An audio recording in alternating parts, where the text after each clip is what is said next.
snack. Me and you gonna have a little chat about books. Hi guys, I am here today to do some single issue reviews. I have 4 different single issues from 4 different series to talk to you guys about, so let's get straight into it. The first one that I want to chat to you guys about is this one. It is issue number 17 in The Wicked and the Divine. This is by Gillen, Graham, McKelvey and Wilson, and this is the final guest artist issue, which I'm very happy about because after this issue we are returning to the original team, which is so exciting because I love their style so much and I think they work so much better together than some of the guest artists do, although they try. This one was an interesting one because I knew going into this that I already loved the writing of this because I've loved the writing of all of the issues, and I also knew that I really liked Brandon Graham's style, but I didn't think that the two of them would work together. And after having read it, I definitely still think that that is the case. I do like Brandon Graham. I think he's a great illustrator. I think he has a really distinctive style that I really enjoy when it's his own work. I don't feel like that really worked for this style of story. In this story, we are following Sekhmet, who is one of the gods who we have met before previously. This is Brandon Graham's style, as I'm sure you'll all agree. It's quite a distinctive one. He uses very pastel tones, he uses very muted colours, and his drawing and illustration style is quite over-exaggerated, which can be really great, but in this one it didn't work as well as I would have liked it to. I just felt like the storyline in this was really good, but it was kind of held back by the art, because every now and then you don't know who is who exactly, and it takes you a little bit to be like, oh, that's who that person is. I do think the art is very nice, but I just don't think it works. Like, I think it's very different to the art style of the front cover and stuff like that, so it's hard to really wrap your head around it, and this whole guest artist thing has been a really interesting experiment, and I'm kind of glad that they did it because I discovered Chula Latte through it and I wouldn't have otherwise. But I do feel like it's time to return to the original team and hopefully get the series really exciting again, because the issues that have had guest artists have all been sort of backstories of some of the gods, which has been really fascinating, but the actual plot hasn't really moved along yet, so I'm excited to see how they're going to move the plot forwards and what they're going to bring out next. I believe it relaunches again in April of this year, so that's super exciting and I'm really looking forward to that. I ended up giving this one a 3 out of 5 stars. The next one that I want to talk to you guys about is From Under Mountains, issue number 3. This is by Gibson, Leong and Churchland, the same team that have been doing all of them.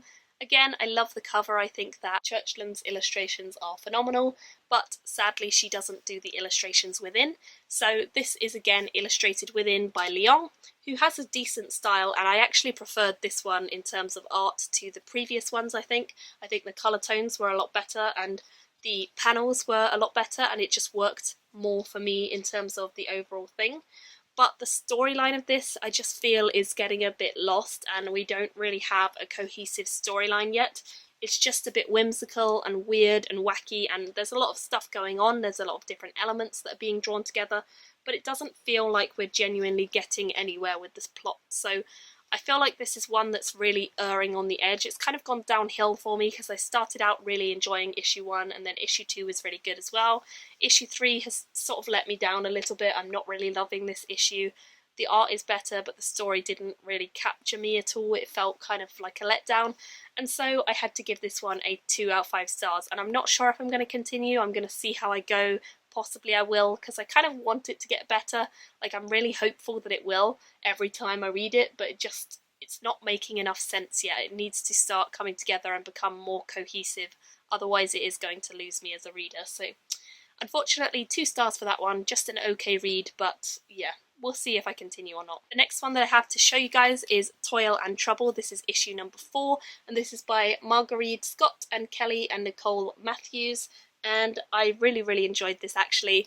It was a lot of fun. The cover is quite gruesome, as you'll see, and I definitely felt like the storyline took a more gruesome turn in this. I really love this page and these scenes where she is underwater. I think they are just so beautiful, so stunning, and I do think the artwork of this one is a really lovely style.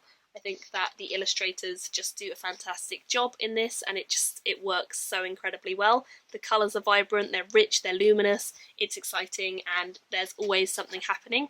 I also think that we got to see a bit more of the backstory of the witches in this, which was really, really great, because the witches are my favourite characters from Macbeth, and I think a lot of people would say the same thing, and seeing how they are being portrayed in this and how the editors and team generally are sort of making it their own is really, really interesting and really fascinating to see. It's definitely ramping up. It definitely takes a turn away from the original Shakespearean Macbeth that it is based off of, but it's just really interesting and really fun, and I always enjoy reading these ones, so I definitely enjoyed reading this one as well. That was no exception, and so I ended up giving this one a 3.5 out of 5 stars. Still really likeable, not quite that 4 stars yet, but it's very, very close. So I'm hoping that the next one and the final one, because there's only 6 issues in this arc, will be really excellent and bring everything together and make it all very tight and exciting. And then the final one that I'm going to talk to you guys about, I actually read digitally, and this is Pretty Deadly issue number 7.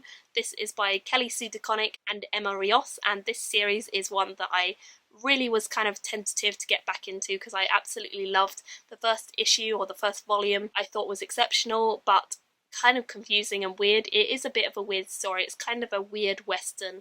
You have these fantastical supernatural elements, but you also have these weird western style settings, and the colour schemes and palettes within this are phenomenal. As you guys can see, I'll put up a few pictures of the interior artwork. It is absolutely stunning, and I think that this issue was probably my favourite issue in the entire run so far. It has been so much fun getting back into this series, and the first issue in this new arc I was a little bit umming and ahhing over because I enjoyed it but I didn't really love it. But this one was a solid 5-star read for me. From the start to finish, I was really captured by the characters. We learned a lot more about Sissy and her role in things and how far she can see and her powers and the extent of what she can do.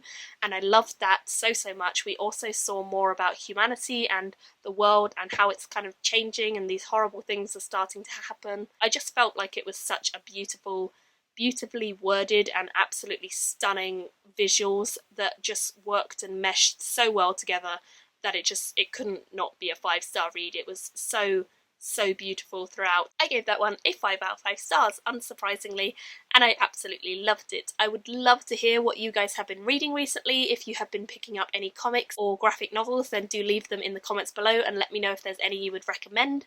Thank you all for watching. Tell me your thoughts on the ones I spoke about, and I shall chat to you all again soon in another video.